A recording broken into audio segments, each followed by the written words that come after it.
हम लोग डिस्कस कर रहे थे,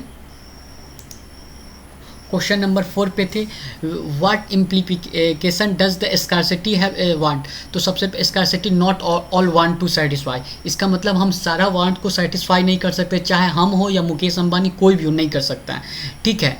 तो option A is a right answer. C में क्या लिखा, we must develop to decrease our individual want. Economic कभी नहीं बोलता है कि अपना तुम इंडिविजुअल वांट को डिक्रीज कर दो, कभी बोलेगा ना। The discovery of new natural resources of necessary to increase our ability to satisfy, ये भी नहीं होगा।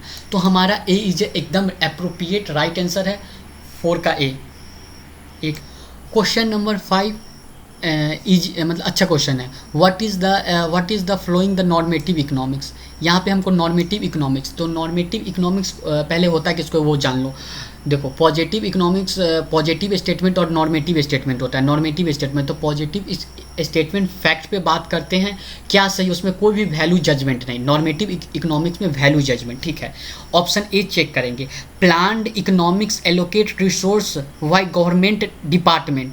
प्लान्ड इकोनॉमिक्स एलोकेट कर रहा है, मतलब ये फैक्ट पे बात कर रहा है। गवर्नमेंट का जो डिपार्टमेंट है ये फैक्ट पे बात कर रहा है, एफ लिख दे रहे हैं।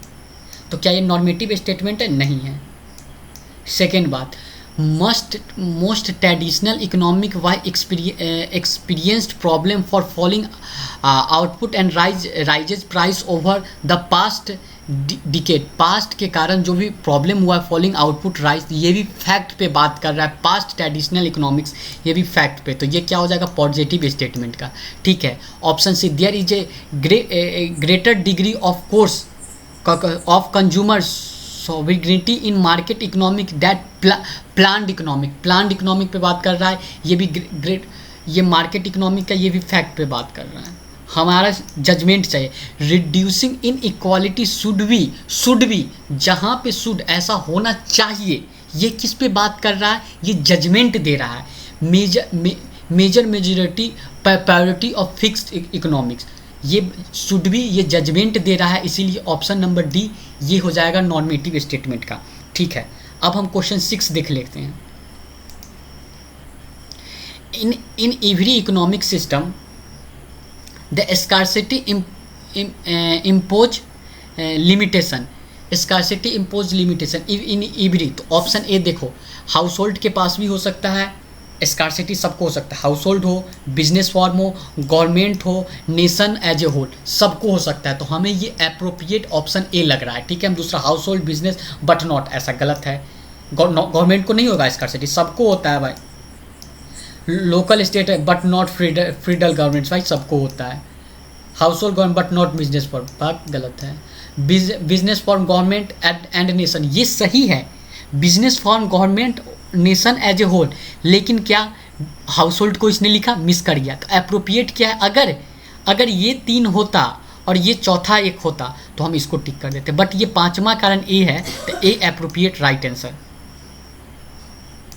अब हमारा क्वेश्चन है 7, micro economics also called aggregate.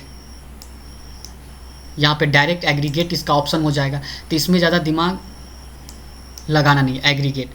An example of positive economic analyse should be, यहाँ पे पॉजिटिव के बाद हमको पॉजिटिव स्टेटमेंट हमको देखना है, ठीक है। तो पहला है and analyse the relation, analyse का relation between price and food of the quantity purchase. Price and food, उसका हम रिलेशन को एनालाइज कर रहे हैं। प्राइस एंड फूड, क्या ये फैक्ट पे बात कर रहे हैं, फैक्ट पे हमारा लग रहा है ऑप्शन ए पॉजिटिव का होगा, लेकिन हम और देख रहे हैं बी पे, क्या इससे भी कोई बेस्ट आंसर है, क्योंकि हमको बेस्ट अप्रोप्रिएट आंसर देखना है।